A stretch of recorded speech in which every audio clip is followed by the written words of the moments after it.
There was one question I asked Prabhupada that was at the time in the movement, the shot heard around the world, because Prabhupada hadn't expressed this thought before, and it really shook people up. And I asked Prabhupada at one point, he was discussing karma. So you suffer because of your karma. So I said to Prabhupada, I didn't want to challenge him at all. I remember thinking, well, I don't want to challenge him, but I have this question. So a way I put it, Prabhupada said, Prabhupada, I ask you this very humbly. Do you get sick?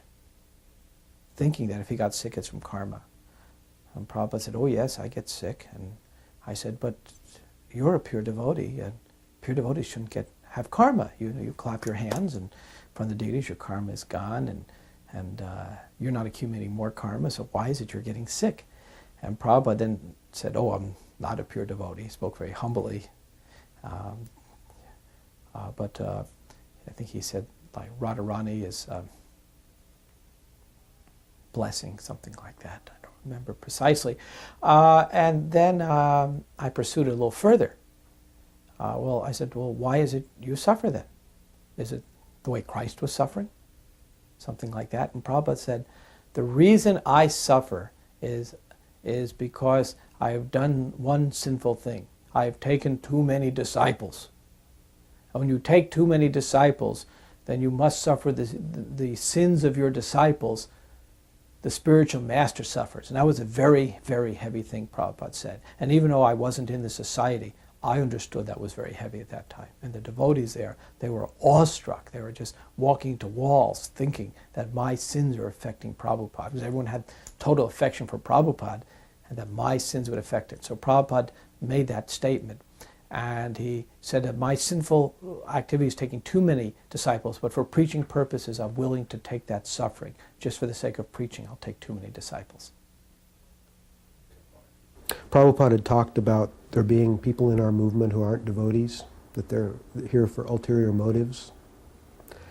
And there was one person in particular on 2 occasions that he pointed out to me was of that mind.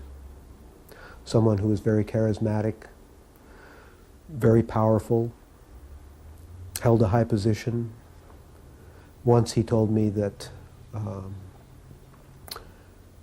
he said he had been ill, and he said, all my disciples were praying for me to get well, except for this person, and he was praying for my death so he could take over. And another time there was, you probably remember the GBC disbanding back. There was a bunch of stuff that came up. I was traveling with Prabhupada, and the information came that there had been a rezoning of the world and that different people had taken different positions, and he heard about it and he became furious. He said, this is total nonsense.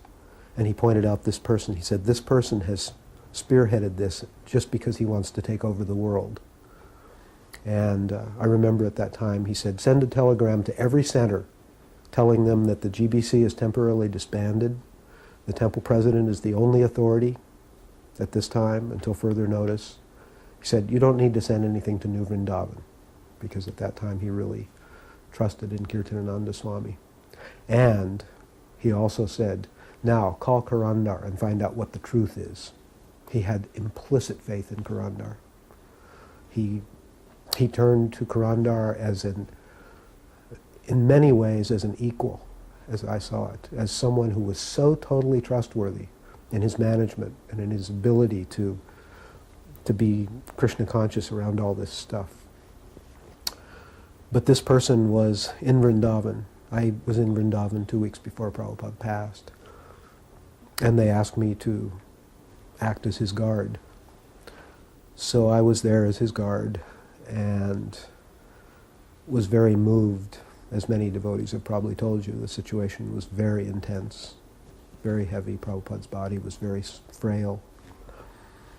And Brother Bharadraj was singing beautifully, as he always did. Prabhupada absolutely loved Bharadraj and his singing. He would listen to Bharadraj and Yamuna Devi, and when he would hear them sing, he would go into trance. He would just listen. Sometimes he would call me and ask me to put on the Govindam album when it was a record, and he would sit and listen to Yamuna Devi singing Govindam, and he would just go into trance, he would say, "Oh, this is so beautiful. She is such a devotional person." And he would say the same about Bharadwaj. He loved his singing. And so Bharadwaj was singing one day for Prabhupada, and it was a very somber mood. He was in his room, devotees were all gathered around, everyone was sitting on the floor except this person who was sitting on a chair. And Bharadwaj was singing and he hit a note where his voice broke. He was emotional. And this person elbowed him and laughed and made fun of his making a mistake. This person was a singer and a musician himself. And I realized that I have a situation here that I have to decide what to do. I'm Prabhupada's guard. Prabhupada has told me this person is praying for his death.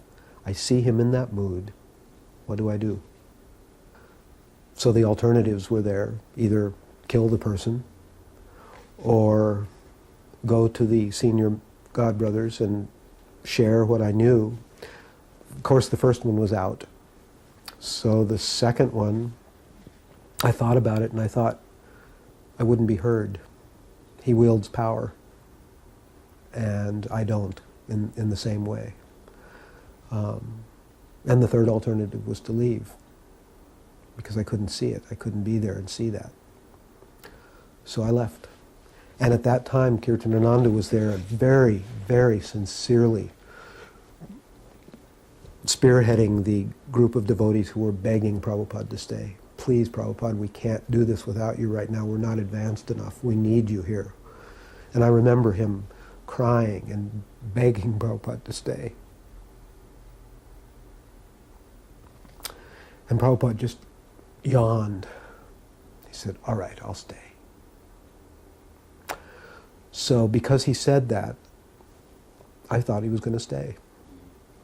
And I just realized I don't want to stir up trouble in this special time, and I can't watch it. So I left Vrindavan and left India. And 2 weeks later, Prabhupada passed.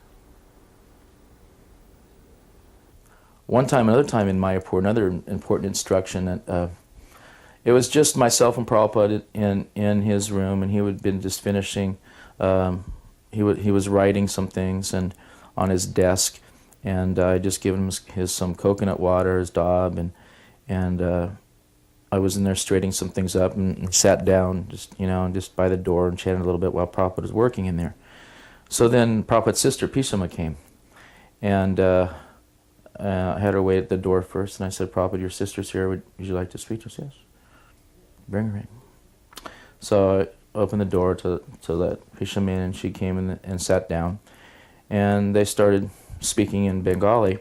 And so I got up to walk out the door, and I had a few things I thought I'd do before the rest of the people came for that evening. Just within a few minutes there, and Prabhupada looked at me and said, "Where are you going?" I was just going outside. I said, no, come sit. So he had me sit down, and the conversation went on with his sister for about another 20 minutes, half hour. And I was thinking, I'm going to be chastised again. I've done so messed up again. And so I was just chanting, and I didn't know what was said. He was all Bengali. And then his sister finished, and she went out of the room, and Prabhupada turned to me. There was no one else there. Prabhupada turned to me and he said, "A sannyasi is never alone in a room even with his mother or sister." And then he quoted that verse.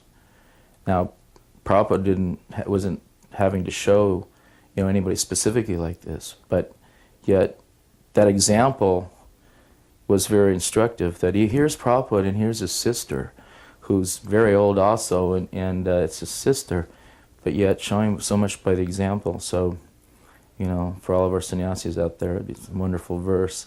And showed Prabhupada was non-different. I mean, it wasn't that Prabhupada would say something and doing something else.